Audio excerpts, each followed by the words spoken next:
Hey, my name is Scott of IGN, and today we have Bulba of Team EG here. So Bulba, what is the story behind your in-game name? In Dota 1, I had like a bunch of friends. We all just named each other after Pokemon. And they all changed their names, but I kind of just stayed the same. So yeah, I just kept it with it. There's no nickname, it's just my real name. I use it as a nickname. My friends knew I liked rap and all that kind of stuff, and one of my friends just said, "Yo, Arteezy, what's crackin', bro?" or something. And I don't know, after that I just said, that sounds pretty cool. So it was about the time when I started playing Dota 2 as well, something like that, and then I just made my nickname Arteezy. It wasn't taken on Steam, so I was like, okay, I'll just go Arteezy. Alright, so what do you think of ESL One Genting? In general, what do you think of Malaysia? Honestly, this tournament's been very smooth for us. I think aside from our result, we're not too happy about that, but the arena is nice, the fans are crazy, the practice venue and all that kind of stuff is very good for players. It's very comfortable. The distance is like 5 minutes. Like all the conditions for players are super good. It's my first time in Malaysia. I really like the Genting, like the whole idea of like it's on the city on a mountain and stuff. Like in the morning you can see the fog. It's like very peaceful. Malaysia is pretty cool. The place we're staying, it's like really nice actually. I didn't expect it. The fans are crazy in Asia too. So yeah, it's a nice event. I like this event. Every time I'm here, I have pretty good results so far, at least. So yeah, it's a good event for me. As for Malaysia, I also like coming here. It's probably my favorite place in Southeast Asia. So yeah. Sweet. Have you tried any Malaysian food by any chance? I probably have. But I'm not sure what it's called. I think we're eating Malaysian food here every day. So yeah. Okay. Alright, you made it into the finals in the last tournament and semi-finals in this tournament. Do you consider those good results, or do you only consider winning a success?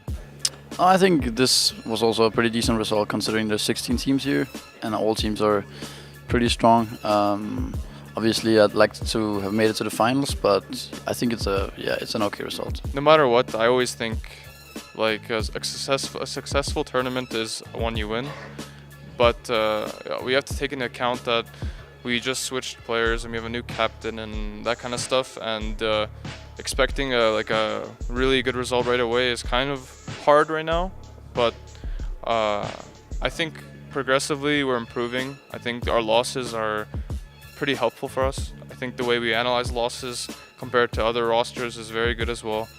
So I'm hopeful. I think it'll be great. I think we're gonna be good. Last tournament we played, there weren't many good teams. We got 3 out in the finals, so we were pretty upset about it.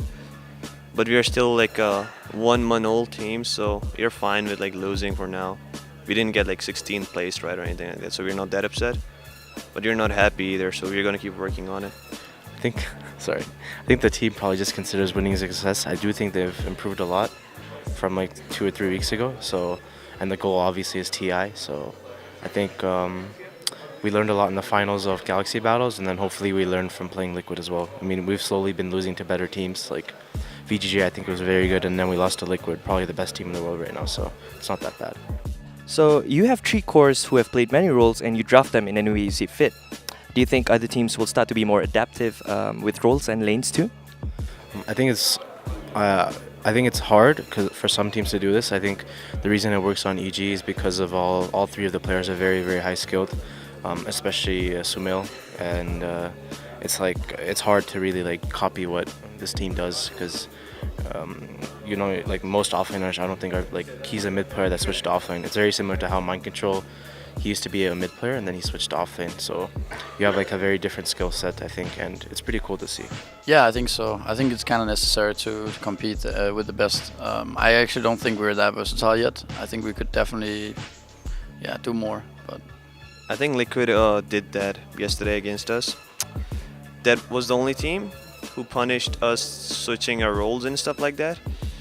Other than them, I don't know if. I mean, of course, everyone will catch up if it is the meta, but we think it's pretty strong, so people might start doing it. I think it's definitely the way that Dota is going to be played throughout the next couple of months. I don't know if the patch will change something like this, but as of right now, I think all the top teams have the capability of moving their cores to different locations that they're normally not used to playing. I think Liquid kind of pioneered that at TI. They started this kind of thing, and when a team does that and they win TI, usually everybody just copies them. Liquid definitely pioneered all of this kind of stuff, so blame them for it. All right. So if you could go back and ban one extra hero against Liquid, who would it be? In the first game, I would say we should have banned Tiny if we could ban another hero. The next game, I think AA. I don't know. Those guys play pretty much everything in Dota, and they could have picked whatever they wanted, anyways. What I could have wanted to what I would have want to change is just go back and pick something more aggressive. I don't know. I don't think it's really much about the bans. I think it's more about our heroes. I think we played wrong heroes against them. That's the reason why we lost. I think we just kept playing the same stuff we had all tournament, and they were ready for that. Like it was too predictable. I think game 1 we probably regret not banning Tiny, but it's a hindsight thing. And then game 2, I think we messed up our own draft. But yeah, I think that's how it went. All right. So moving on. Now that coaches can be in the drafting phase, do you think you will ever play in a pro team again? I mean, I wanted to just do this till TI8. After TI7, some stuff happened with DC and some personal stuff happened as well. So I wanted to take a kind of break. And at the time, EG was making changes, and a few of them reached out to me if I wanted to coach Misery in our tour. And I'm like, it seemed they gave me a good opportunity, and they're also all very my close friends. So I'm like, I'll try and do this till TI8. Boba is a very hype person, always winning too. He just wants to play, on a stage. So I'm pretty sure after TI, he's gonna go back to playing. I mean, I think he pretty much committed, at least this year, to coach full time. Obviously, if he doesn't like it in a year, maybe he'll return to playing. As for now, I think he's committed to coaching us until the end of TI, and I know he's still he wants to play. I think everybody wants to play. Honestly, it's very fun. This game's a very fun game, so I think Boba still wants to play. I don't know what he enjoys more, because he's always happy around us, so he's very positive person. I'm not sure. So before we wrap up, do you have anything else to say to your Southeast Asian fans? I just want to shout out to all the fans in the Philippines and all the fans here. It's been some crazy support. I'm not even annoyed, because I would go to Starbucks or something, and there'd be 20 people there asking for photos, and the old me I feel would be annoyed, but I think it's just a blessing to be, I guess, a fan or an idol or something like that for a lot of people, and try my best not to disappoint you guys. Thank you for supporting us, and I love you guys. Yeah, I mean, I like being here. It's always nice. Thank you very much for cheering for me and for my team. Thanks for coming out. It's nice to see everyone's actually very nice here.